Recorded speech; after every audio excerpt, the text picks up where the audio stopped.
Metanoia ministries YouTube ചാനലിലേക്ക് അവർക്കും സ്വാഗതം.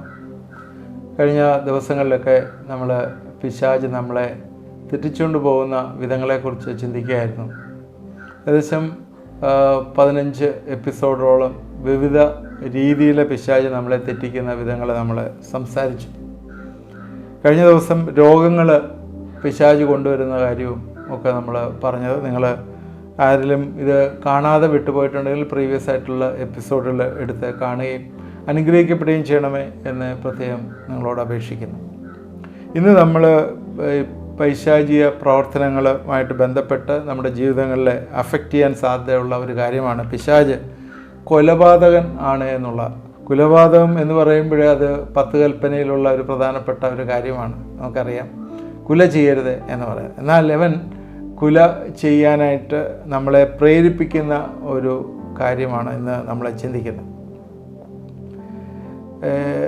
ശരിക്കും ലീഗലിസ്റ്റിക്കായിട്ട് ചിന്തിക്കുന്ന ആൾക്കാർ പല കാര്യങ്ങളും ഈ ബൈബിളിൽ എഴുതിയിരിക്കുന്ന ആ മീനിങ്ങിൽ അതിനെ മനസ്സിലാക്കാതെ ചെയ്യുന്ന കാര്യങ്ങളെ പുതിയ നിയമത്തിൽ തന്നെ യേശുക്രിസ്തുവിൻ്റെ പഠിപ്പിക്കൽ നമ്മൾ മനസ്സിലാക്കിയിട്ടുണ്ട്. യോഹന്നാൻ്റെ സുവിശേഷം 8-ാം അധ്യായത്തിൽ 44-ാം വാക്യത്തിലാണ് ഇങ്ങനെ എഴുതിയിരിക്കുന്നത്: നിങ്ങൾ പിശാച് എന്ന പിതാവിൻ്റെ മക്കൾ, നിങ്ങളുടെ പിതാവിൻ്റെ മോഹങ്ങളെ ചെയ്യുവാനും ഇച്ഛിക്കുന്നു. അവൻ ആദ്യം മുതൽ കൊലപാതകൻ ആയിരുന്നു. അവൻ സത്യമില്ലായതുകൊണ്ട് സത്യത്തിൽ നിൽക്കുന്നതുമില്ല. അവൻ ഭോഷ്ക് പറയുമ്പോൾ സ്വന്തത്തിൽ നിന്ന് എടുത്തു പറയുന്നു. അവൻ ഭോഷ്ക് പറയുന്നവനും അവൻ്റെ അപ്പനും ആകുന്നു. നമ്മൾ നേരത്തെ റെഫർ ചെയ്താണ്, ഭോഷ്ക് പഠിപ്പിക്കുന്നു എന്ന് പറഞ്ഞ ഭാഗത്തിൽ റെഫർ ചെയ്താണ്. ഇതിനകത്ത് ആദ്യം മുതൽ അവൻ കൊലപാതകൻ ആയിരുന്നു. യേശു വലിയൊരു പുരുഷാരത്തോട് സംസാരിക്കുകയാണ്. അവരെല്ലാം വലിയ മതഭക്തി ഉള്ളവരാണ്. എന്നാൽ അവരെ യേശുവിനെ കൊല്ലുവാനായിട്ട് പദ്ധതിയിടുകയാണ്. അവരെ അഡ്രസ്സ് ചെയ്താണ് യേശു ഈ വചനം പറയുന്നത്. നിങ്ങൾ അബ്രഹാമിൻ്റെ മക്കൾ എന്ന് നിങ്ങൾ അവകാശപ്പെടുന്നു. അവർ ഒന്നിനും കടപ്പെട്ടിട്ടില്ല, അല്ലെങ്കിൽ അടിമയല്ല, എന്നാൽ പാപത്തിൻ്റെ അടിമയാണ് എന്ന് അവർ അറിയുന്നു. ഇതിൽ നേരത്തെയുള്ള വാക്യങ്ങൾ നമ്മൾ നോക്കിയാൽ എഴുതിയിട്ടുണ്ട്. 37-ാം വാക്യത്തിൽ 8:37 നിങ്ങൾ അബ്രഹാമിൻ്റെ സന്തതി എന്ന് ഞാൻ അറിയുന്നു, എങ്കിലും എൻ്റെ വചനം നിങ്ങളിൽ ഇടമില്ലായതുകൊണ്ട് നിങ്ങൾ എന്നെ കൊല്ലുവാൻ നോക്കുന്നു. അവിടെ കൊല്ലുവാനായിട്ട് നോക്കുകയാണ്. കാരണം ഇവനൊരു പുതിയ മതം പഠിപ്പിക്കുകയാണ്. മോശയുടെ നിയമത്തിന് വിപരീതമായി സംസാരിക്കുന്നു. അതുകൊണ്ട് ഇവനെ കൊല്ലണം എന്നുള്ള ചിന്തയിൽ യേശുവിനെ കൊല്ലുവാനായിട്ട് അവർ പ്ലാൻ ഇടുകയാണ്, പദ്ധതി ഇടുകയാണ്. യേശു പക്ഷെ അവരോട് പറയുന്ന സത്യമാണ്. പിതാവിൻ്റെ അടുക്കൽ കണ്ടിട്ടുള്ളത് ഞാൻ സംസാരിക്കുന്നു, നിങ്ങളുടെ പിതാവിനോട് കേട്ടിട്ടുള്ളത് നിങ്ങൾ ചെയ്യുന്നു എന്ന ഉത്തരം പറഞ്ഞു. അവൻ അബ്രഹാം ആകുന്നു ഞങ്ങളുടെ പിതാവ് എന്ന് ഉത്തരം പറഞ്ഞു. യേശു അവരോട്, നിങ്ങൾ അബ്രഹാമിൻ്റെ മക്കളെങ്കിൽ അബ്രഹാമിൻ്റെ പ്രവൃത്തികളെ ചെയ്യുമായിരുന്നു. എന്നാൽ ദൈവത്തോട് കേട്ടുള്ള സത്യം നിങ്ങളോട് സംസാരിച്ച മനുഷ്യനായ എന്നെ നിങ്ങൾ കൊല്ലുവാൻ നോക്കുന്നു. അങ്ങനെ അബ്രഹാം ചെയ്തില്ലല്ലോ. അത് അവരെ ശരിക്കും ന്യായം വിധിക്കുന്ന, അല്ലെങ്കിൽ കുറ്റം വിധിക്കുന്ന രീതിയിലുള്ള ഒരു സംഭാഷണമാണ് യേശു പറയുന്നത്. കാരണം എന്താണ്? കർത്താവിനെ ആരെന്ന് അവർ മനസ്സിലാക്കിയില്ല.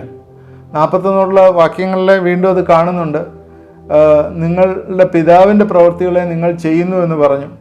അന്നേരം നമ്മുടെ പിതാവ് എന്ന് പറയുന്നത് ശരിക്ക് അവർ പറയുന്നത് ഞങ്ങൾക്കൊരു പിതാവേ ഉള്ളൂ, അത് ദൈവമാണ് എന്ന് പറയുന്നത്. എന്നാൽ നിങ്ങളുടെ പിതാവ് പിന്നീട് പറയുന്നത് നിങ്ങൾ പിശാച് എന്ന പിതാവിൻ്റെ മക്കൾ. അവരെ നേരിട്ട് തന്നെ ആ കമ്മ്യൂണിറ്റിയെ മുഴുവൻ സത്യത്തിനെ കൊല്ലുവാനായി, അല്ലെങ്കിൽ കർത്താവിനെ കൊല്ലുവാനായി ശ്രമിക്കുന്നവരെ ഇവിടെ പിശാച് എന്ന് പറയുന്നു. പിശാചിന് എൻ്റെ പേരാണ് കൊലപാതകൻ എന്നുള്ളത്. യേശുക്രിസ്തു തന്നെയാണ് അത് പറഞ്ഞിരിക്കുന്നത്.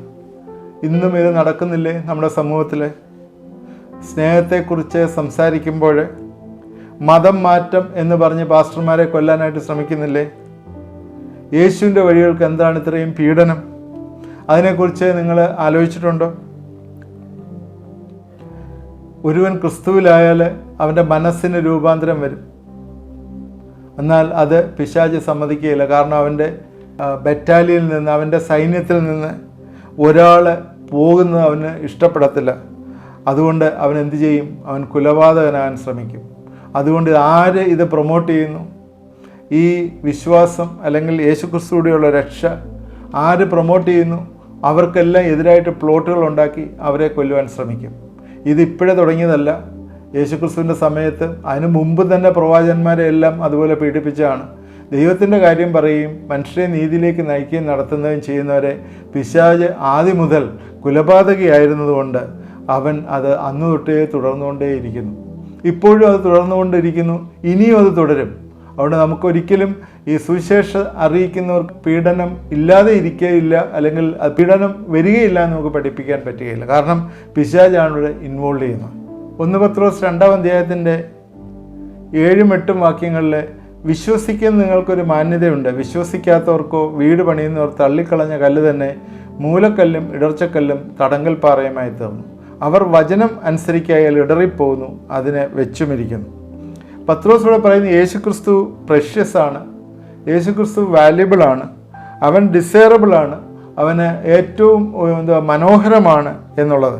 എന്നാൽ നീ അവനെ തള്ളിപ്പറയുന്നു എങ്കിൽ, അല്ലെങ്കിൽ അവനെ ഉപേക്ഷിക്കുന്നു, ഹെയ്റ്റ് ചെയ്യുന്നുവെങ്കിൽ, അവൻ്റെ വചനം നിങ്ങൾ അനുസരിക്കാതിരിക്കുന്നുവെങ്കിൽ നിങ്ങൾ ഇടറിപ്പോകും, നിങ്ങൾ പാപത്തിൻ്റെ അടിമത്വത്തിലാവും.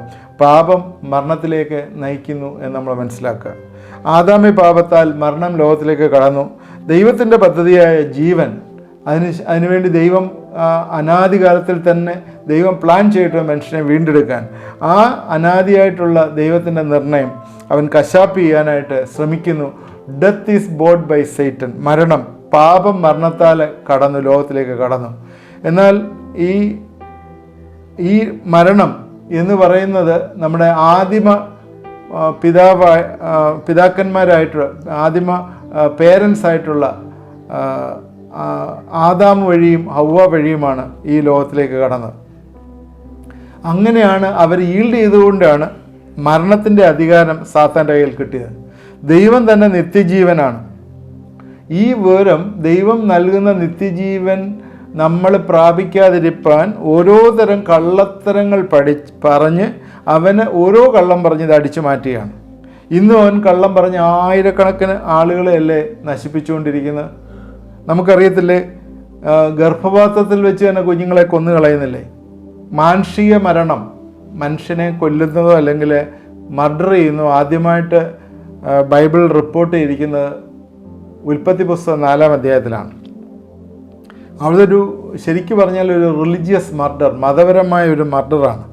കാരണം എന്താണെന്ന് വെച്ചാൽ കായീനും ഹാബേലും അവർ വയലിലേക്ക് പോയപ്പോൾ കായീൻ്റെ ഉള്ളിൽ ശരിക്കും പിശാച് കയറിയിട്ട് കായീനെ അവൻ തൻ്റെ കയർത്തിട്ട് അവനോട് എതിർത്ത് നിന്ന് അവനോട് റിബൽ ചെയ്ത് അവനെ കൊല്ലുന്നതായിട്ട് കാണുന്നു.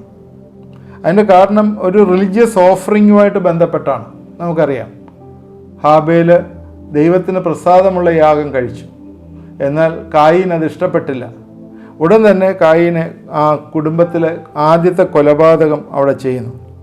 പിശാചാണ് അവിടെ ഇടപെടുന്നത്. പിശാച് ആദ്യം കൊന്നു, പിശാച് അവനിൽ കയറി അവൻ കൊന്നു. ഇപ്പോഴും ഈ മനുഷ്യർ അന്യോന്യം കൊലപാതകം ചെയ്യുന്നതിൻ്റെ പ്രധാന ഒരു കാരണം പൈശാചികമാണ്.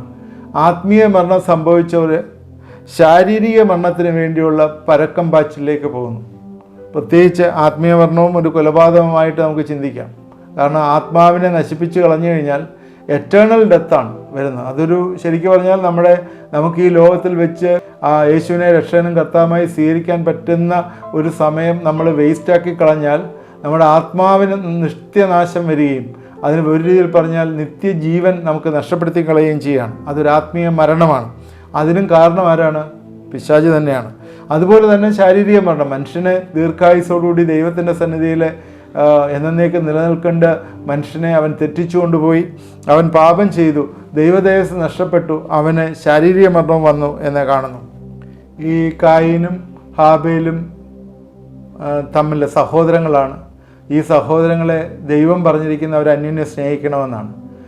1 യോഹന്നാൻ 3-ാം അധ്യായത്തിൽ വരുമ്പോഴത്തേക്ക് 12-ാം വാക്യത്തിൽ കയീൻ ദുഷ്ടനിൽ നിന്നുള്ളവനായി സഹോദരനെ കൊന്നതുപോലെയല്ല, അവനെ കൊല്ലുവാൻ സംഗതി എന്ത്? തൻ്റെ പ്രവൃത്തി ദോഷവും സഹോദരൻ്റെ നീതി ഉള്ളതുമാകുന്നു. ഇവിടെയും കയീൻ ദുഷ്ടനിൽ നിന്നുള്ളവനായി എന്നുള്ള വാക്ക് നമുക്കറിയാം. കയീൻ ദുഷ്ടനിൽ നിന്നുള്ള എന്ന് പറഞ്ഞാൽ ശരിക്കും പറഞ്ഞാൽ പിശാച് അവനിൽ പൊസസ് ചെയ്തു. ഈ മർഡറൊക്കെ പലപ്പോഴും ഉണ്ടാക്കുന്നത് പിശാചിൻ്റെ പ്രവൃത്തിയാണ്. ലോകത്തിൽ ഇന്നും ആളുകൾ കൈനെ പോലെ പ്രവർത്തിക്കുന്നുണ്ട്. കാരണം എന്താണ്? അവരുടെ പ്രവർത്തനങ്ങൾ ഈ ലോകത്തിൽ നല്ലതായി വിളങ്ങും. സെൽഫിഷായിട്ടുള്ള പ്രവർത്തനങ്ങളിൽ ഏർപ്പെടുമ്പോൾ അവർ കൂടുതലായിട്ടും അവരെ തന്നെ പ്രൊജക്റ്റ് ചെയ്യപ്പെടുവാനായിട്ട് ആഗ്രഹിക്കും. എന്നാൽ ദൈവിക പ്രവർത്തനങ്ങളിൽ അത് വരത്തില്ല. ആരെങ്കിലും ദൈവിക പ്രവർത്തനത്തിൽ പോലും ദൈവത്തിൻ്റെ കൃപയാൽ നല്ലതായിട്ട് ചെയ്താൽ അവനെ നശിപ്പിക്കാനായിട്ട് ഈ ലോകത്തിലുള്ള കായിന്മാരെ ശ്രമിക്കും എന്ന് നമ്മൾ മറക്കരുത്. അതുകൊണ്ട് എന്താണ്? സഹോദരവർഗത്തെ സ്നേഹിക്കുന്നതിന് പകരം സഹോദരവർഗത്തെ ഡിസ്ട്രോയ് ചെയ്യുന്ന കൊലപാതകം ഇന്ന് നടക്കുന്നുണ്ട്. മാനസികമായും ശാരീരികമായും ചെയ്യുന്ന കാര്യങ്ങൾ അത് പ്രത്യേകം ശ്രദ്ധേയമാണ്. ഇന്ന് സഭകളിൽ പോലും ആരെങ്കിലും ഒരാൾ അനുഗ്രഹിക്കപ്പെട്ട് ദൈവത്തിൻ്റെ നന്മകൾക്ക് പാത്രീഭൂതമായി ഇരിക്കുന്നുണ്ടെങ്കിൽ അവനെ നശിപ്പിക്കാനായിട്ട് വേറെ ഒരു സഹോദരൻ്റെ ഉള്ളിലെ പിശാച് കയറും. അത് ഇന്ന് പലയിടത്തും നടക്കുന്നതായിട്ട് നമുക്ക് കാണാം. അതുപോലെ തന്നെ ഉള്ളൊരു കാര്യമാണ് ഈ കുഞ്ഞുങ്ങളെ കൊല്ലുന്ന ഒരു കാര്യം. നമ്മൾ കണ്ടിട്ടുണ്ട്, അബോർഷൻ എന്ന് പറഞ്ഞ് ധാരാളമായിട്ട് വർദ്ധിച്ചുകൊണ്ടിരിക്കുന്നു. ചില സാഹചര്യങ്ങളിൽ ഡിഫക്റ്റുള്ള കുഞ്ഞുങ്ങളെ കൊല്ലുന്നു എന്ന് കാണാം. അത് ജസ്റ്റിഫൈ ചെയ്യുന്നില്ല, ബൈബിൾ ഒരിക്കലും പറയുന്നില്ല. ഗർഭസ്ഥ ശിശുവിന് പ്രയാസമുണ്ടെങ്കിൽ അതിനെ കൊല്ലുക. എന്നാൽ ഇപ്പോഴങ്ങനെയല്ല. ഇഷ്ടം പോലെ അബോർഷൻ നടക്കുന്ന സമയം മനുഷ്യന് ജീവൻ കളയാനുള്ള അധികാരമില്ല എന്ന് നമ്മൾ മറന്നു പോകരുത്. ശരിക്കും അതൊരു കൊലപാതകമാണ് നമ്മൾ ചെയ്യുന്നത് എന്ന് മറന്നു പോകരുത്. 6ാമത്തെ കൽപ്പന, പുറപ്പാട് പുസ്തകം 20:13 കുല ചെയ്യരുത് എന്ന് പറയുന്ന കൽപ്പന, അത് ദൈവകൽപ്പനയാണ്. അതാരെയും നമ്മൾ കുല ചെയ്യാനായിട്ട് പാടില്ല. പഴയ നിയമത്തിലെ കൽപ്പന തന്നിരിക്കുന്നത് പോലെ തന്നെ അത് എക്സ്പ്ലെയിൻ ചെയ്ത് പുറപ്പാട് പുസ്തകം 21-ാം അധ്യായത്തിൻ്റെ 12 മുതലുള്ള വാക്യങ്ങളിൽ പറയുന്നു. ഒരു മനുഷ്യനെ അടിച്ചു കൊല്ലുന്നവൻ മരണശിക്ഷ അനുഭവിക്കണം. അവൻ കരുതി കൂടാതെ അങ്ങനെ അവൻ്റെ കയ്യിൽ സംഭവിപ്പാൻ ദൈവസംഗതി വരുത്തിയാൽ അവൻ ഓടിപ്പോകേണ്ടുന്ന സ്ഥലം ഞാൻ നിയമിക്കും. എന്നാൽ ഒരുത്തൻ കരുതിക്കൂട്ടി കൂട്ടുകാരനെ ചതിച്ചു വന്നതെങ്കിൽ അവൻ മരിക്കേണ്ടത് നീ അവനെ യാഗപീഠത്തിൽ നിന്ന് പിടിച്ചുകൊണ്ട് വരണം. ഒരിക്കലും തന്നെ ഒരാളിനെ കൊല്ലുന്ന ഒരാളുടെ ഇതാണ്, ദൈവമാണ് മനുഷ്യന് ജീവൻ കൊടുത്തിരിക്കുന്നത്. ഒരു മനുഷ്യനെ കൊല്ലുവാനായിട്ട് ആർക്കും തന്നെ അധികാരമില്ല എന്ന് പറയുന്നു. എന്നാൽ അതിനെതിരായിട്ട് പിശാച് ഇന്ന് പ്രവർത്തിക്കുകയാണ്. ഏതെങ്കിലും രീതിയിൽ മനുഷ്യനെ ഇന്ന് നശിപ്പിക്കുവാനായിട്ട് ശ്രമിക്കുന്നു. എന്നാൽ യേശുക്രിസ്തു ഇതിനെക്കുറിച്ച് സംസാരിക്കുമ്പോൾ അത് കുറച്ചും കൂടി സിംപ്ലിഫൈ ചെയ്തു എങ്കിലും അതിന് പുതിയൊരു മാനം കൊടുത്തു എന്ന് നമുക്ക് മനസ്സിലാവാം. യേശുവിൻ്റെ പർവ്വത പ്രസംഗമായ മത്തായി 5:21 വാക്യങ്ങളിൽ ഇതിൽ പറയുന്നത്, നമ്മുടെ സഹോദരനോട് കോപിച്ചാൽ അത് കൊലയ്ക്ക് തുല്യമായിട്ട് യേശുക്രിസ്തു ചിത്രീകരിക്കുന്നു. കുല ചെയ്തത് എന്നും ആരെങ്കിലും കുല ചെയ്താൽ ന്യായവിധിക്ക് യോഗ്യനാകുമെന്നും പൂർവന്മാരോട് നിങ്ങൾ അരുളി ചെയ്തത് നിങ്ങൾ കേട്ടിട്ടുണ്ടല്ലോ. ഞാനോ നിങ്ങളോട് പറയുന്നത്, സഹോദരനോട് കോപിക്കുന്നവനെല്ലാം ന്യായവിധിക്ക് യോഗ്യനാകും. സഹോദരനോട് നിസ്സാര എന്ന് പറഞ്ഞാലോ ന്യായാധിപതി സഭയുടെ മുമ്പിൽ നിൽക്കേണ്ടി വരും. മൂഢ എന്ന് പറഞ്ഞാലോ അഗ്നിനരകത്തിന് യോഗ്യനാകും. ആകയാൽ നിന്റെ വഴിപാട് യാഗപീഠത്തിൽ കൊണ്ടുവരുമ്പോൾ സഹോദരന് നിന്റെ നേരെ വല്ലതും ഉണ്ടെന്ന് അവിടെ വെച്ച് ഓർമ്മ വന്നാൽ നിന്റെ വഴിപാട് അവിടെ യാഗപീഠത്തിൽ മുമ്പിൽ വെച്ചേച്ച് ഒന്നാമത് ഇന്ന് സഹോദരനോട് നിലനിൽക്കുക, പിന്നെ വന്ന് വഴിപാട് കഴിക്കാം. ഇവിടെ ക്ലിയറായിട്ട് പറയുന്ന കാര്യം, സഹോദരനോട് കോപിക്കാൻ, അവനെ നിസ്സാരനെന്ന് മൂഢനെന്ന് വിളിക്കുവാനായിട്ട് നമുക്ക് അവകാശമില്ല. കാരണം നമ്മുടെ ഇൻവേർഡ് ആറ്റിറ്റ്യൂഡ്, നമ്മുടെ ഉള്ളിലുള്ള ആറ്റിറ്റ്യൂഡ് വെച്ച് നമ്മളെ ന്യായം വിധിക്കും. ഇവിടെ ഈ ചിന്തകൾ പലപ്പോഴും നമുക്ക് പിശാച് കൊണ്ടുവരും. ആ ചിന്ത കടുത്ത് ഉള്ളിൽ വന്നിട്ട് അത് പോയി പാപത്തിലേക്ക് നടത്തുന്ന പ്ലോട്ട് അഗൻസ്റ്റ് ബ്രദർ എന്ന് വെച്ചാൽ എന്തെങ്കിലും വക്രത തൻ്റെ സഹോദരന് നേരെ നിരൂപിക്കുന്ന ഒരു അവസ്ഥയിലേക്ക് വന്നു ചേരാനുള്ള സാധ്യതകളുണ്ട്. അതുകൊണ്ട് പിശാചാണ് ഈ മർഡറിൻ്റെ ഉള്ള ആത്മാവിനെ നമ്മളിലേക്ക് പകരുന്നത് എന്ന് നമ്മൾ മനസ്സിലാക്കുക. പഴയ നിയമത്തിൽ പിശാച് മരണം കൊണ്ടുവന്നിട്ടുള്ള എക്സാമ്പിളുണ്ട്. നാച്ചുറൽ ഡിസാസ്റ്റർ, ആക്സിഡൻറ്റ്, ഇതൊക്കെ ഒരു പരിധിവരെ ദൈവം അനുവദിക്കുന്നതുകൊണ്ടാണ് വരുന്നതെന്ന് നമ്മൾ ചിന്തിക്കുക. ഇയ്യോബിൻ്റെ പുസ്തകം 1:16 തൊട്ടുള്ള വാക്യങ്ങളിൽ ദൈവത്തിൻ്റെ തീ ആകാശത്തു നിന്ന് വീണ് കത്തി ആടുകളും വേലക്കാരും അതിനിരയായിപ്പോയി എന്ന് പറഞ്ഞ ഭാഗം ശ്രദ്ധേയമാണ്. കൽദയർ കൂട്ടമായി വന്ന് ഒട്ടകങ്ങളെ പിടിച്ചുകൊണ്ടുപോയി വേലക്കാരെ വാളിൻ്റെ വാഴ്ത്തലാൽ വെട്ടിക്കൊല്ലുകയും ചെയ്തു. ഇങ്ങനെയൊക്കെയുള്ള, അതുപോലെ അവൻ സംസാരിച്ചുകൊണ്ടിരിക്കുമ്പോൾ നിന്റെ പുത്രന്മാരും പുത്രിമാരും മൂത്ത ജ്യേഷ്ഠൻ്റെ വീട്ടിൽ തിന്നുകയും കുടിക്കുകയും ചെയ്യുമായിരുന്നു. പെട്ടെന്ന് മരുഭൂമിയിൽ നിന്നൊരു കൊടുങ്കാറ്റ് വന്ന് അത് യൗവനക്കാരുടെ മേൽ വീണു, വീടിൻ്റെ മൂലയ്ക്ക് അടിച്ചു, അത് പൊട്ടി യൗവനക്കാരുടെ മേൽ വീണു, അവരെ മരിച്ചുപോയി. ഇവിടെയൊക്കെ പിശാച് മരണം കൊണ്ടുവരുന്നതായിട്ട് നമ്മളെ കാണുന്നു. അത് നാച്ചുറൽ ഡിസാസ്റ്റർ വഴിയോ എന്തെങ്കിലുമൊക്കെ ആണെങ്കിലും അത് ചിലപ്പോഴേ ദൈവം അനുവദിക്കുന്നതായിരിക്കും. പക്ഷെ ഇതൊക്കെ പറഞ്ഞെങ്കിലും നമ്മളൊരു കാര്യം ശ്രദ്ധേയമാണ്, ഇതൊക്കെ ഉണ്ടെങ്കിലും ഗോഡ് ഈസ് ഇൻ കൺട്രോൾ. ദൈവം ആണ് മനുഷ്യനെ എല്ലാം നിയന്ത്രിക്കുകയും കൺട്രോൾ ചെയ്യുകയും ചെയ്യുന്നത്. അതുകൊണ്ട് നമ്മളൊന്നും ഇത് കണ്ടിട്ട് ഭയപ്പെടേണ്ട ആവശ്യമില്ല. കാരണം അവസാനം വിജയം ദൈവത്തിനും അവൻ്റെ മക്കൾക്കുമാണ്. God is a God of justice. ദൈവം നീതിയുള്ള ദൈവമാണ്. വെളിപ്പാട് പുസ്തകത്തിൽ അതിൻ്റെ കൺഫർമേഷൻ ദൈവം പറയുകയാണ്. നീ 2:10-11 വാക്യങ്ങളിൽ 10-ാം വാക്യത്തിൽ പറയുകയാണ്, നീ സഹിപ്പാനുള്ള പേടിക്കേണ്ട, നിങ്ങളെ പരീക്ഷിക്കേണ്ടതിന് പിശാച് നിങ്ങളെ പലരും തടവിലാക്കാൻ പോകുന്നു. 10 ദിവസം നിങ്ങൾക്ക് ഉപദ്രവം ഉണ്ടാവും, മരണപര്യം വിശ്വസ്തനായിരിക്കുക, എന്നാൽ ഞാൻ ജീവകിരീടം നിനക്ക് തരും. നമ്മൾ വിശ്വസ്തരായി ദൈവസന്നിധിയിൽ പാർത്താൽ ചില പ്രയാസങ്ങൾ കൂടി കടന്നു പോയാലും ചില മരണപര്യന്തം വിശ്വസ്തരായിരിക്കണം. ചില സമയങ്ങൾ മരണത്തിൽ കൂടി വരെ കടന്നു പോകാനുള്ള സാധ്യതകളുണ്ട്. എന്നാൽ ദൈവം നമ്മളെ പ്രൊട്ടക്റ്റ് ചെയ്യും എന്നുള്ള, നമ്മളെ സൂക്ഷിക്കും എന്നുള്ള വലിയ ഒരു പ്രോമിസ് അവിടെയുണ്ട്. നമുക്ക് ജീവകിരീടം പ്രാപിക്കേണ്ട നമ്മൾ അതിനുവേണ്ടി വെയിറ്റ് ചെയ്യാം. ഞാനിതെന്താ പറയാൻ ഉദ്ദേശിച്ചതെന്ന് വെച്ചാൽ, പിശാച് ഇന്നും വ്യക്തികളിലും പ്രസ്ഥാനങ്ങളിലും സഭകളിലും ഒക്കെ കയറി ആളുകളുടെ മനസ്സിലെ കയറി കളങ്കപ്പെടുത്തിക്കൊണ്ട് ആ മർഡറിൻ്റെ ഹാബിറ്റ് അവരിലേക്ക് കൊണ്ടുവരുന്നു. ഒന്നുകിൽ പുതിയ നിയമത്തിൽ പറയുന്ന പോലെ സഹോദരനോട് വക്രത നിരൂപിക്കുന്നു, അല്ലെങ്കിൽ പ്ലോട്ടുകൾ ഉണ്ടാക്കി അവരെ നശിപ്പിക്കാനായിട്ട് ശ്രമിക്കുന്നു. ഇതെല്ലാം പൈശാചികമാണ്. ശരിക്കും രാഷ്ട്രീയക്കാർ ചെയ്യുന്ന പോലോ ഗൂണ്ടകൾ ചെയ്യുന്ന പോലോ അല്ലെങ്കിൽ അങ്ങനെയുള്ള അതിക്രമം ചെയ്യുന്നവരോ ചെയ്യുന്നത് പോലെ ഉള്ളൊരു കാര്യം ദൈവത്തിൻ്റെ മക്കൾക്ക് പറഞ്ഞിട്ടില്ല അങ്ങനെ ചെയ്യാനായിട്ട്. അങ്ങനെ ആരെങ്കിലും അതിന് താല്പര്യം ഉണ്ടെന്നുണ്ടെങ്കിൽ തീർച്ചയായും ദൈവസന്നിധിയിൽ അങ്ങനെ മനസ്സിലെ സഹോദരനോട് വക്രത നിരൂപിച്ചിട്ടുണ്ടെങ്കിൽ ആ ദൈവത്തോട് ഏറ്റുപറയേണ്ടിയിരിക്കുന്നു. പിശാചാണ് ഇത് കൊണ്ടുവരുന്നത്, പൈശാചികമാണ്. അതുകൊണ്ട് പിശാച് നമ്മളെ പരീക്ഷിക്കുന്ന, അല്ലെങ്കിൽ പിശാച് നമ്മളെ തെറ്റിക്കുന്ന ഒരു കാര്യം, അവന് ആദ്യം മുതൽ കുലപാതകനായിരുന്നു. കായീനും ഹാബേലും അവിടെ തന്നെ കയീൻ കുലപാതകനായി തുടങ്ങിയ തൊട്ട് മനുഷ്യനെ കൊല്ലുവാനുള്ള പ്ലോട്ടുകളെ അന്ന് തൊട്ട് പിശാച് കൊണ്ടുവന്നുകൊണ്ടിരിക്കുകയാണ്. ഇന്നും അത് തുടർന്നുകൊണ്ടേയിരിക്കുകയാണ്. അതുകൊണ്ട് ഇതിൽ നമ്മൾ ആവപ്പെടാതിരിക്കാൻ ദൈവം നമ്മളെ സൂക്ഷിക്കട്ടെ, കാക്കട്ടെ.